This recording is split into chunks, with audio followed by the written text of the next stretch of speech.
And our correspondent, Natalie Powell, has been tracking the very latest for us from London. Help us better understand what this setback and what this electoral loss really means for Boris Johnson and also for the UK when it comes to the Brexit plan.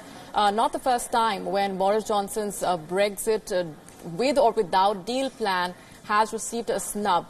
And we have seen protests also that have only escalated ever since Johnson came to power. Well, the loss of this seat from the Conservatives to the Lib Dems has not been a huge shock.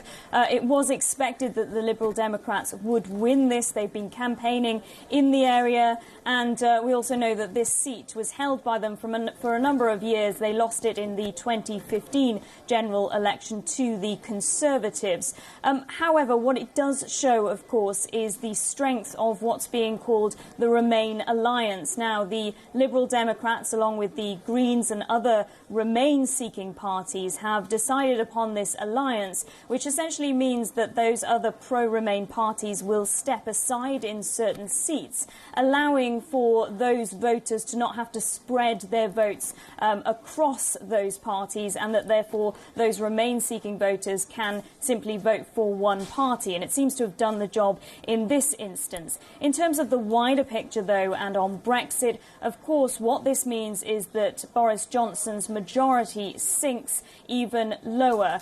He currently has a majority of just one after this. And if you look at the numbers, he's supported by 319 MPs in Parliament. That actually includes the DUP party, who are involved in a supply and confidence arrangement with Boris Johnson's Conservative Party. But in terms of opposition MPs, they are now 318 of them. So very small margins of just one seat there.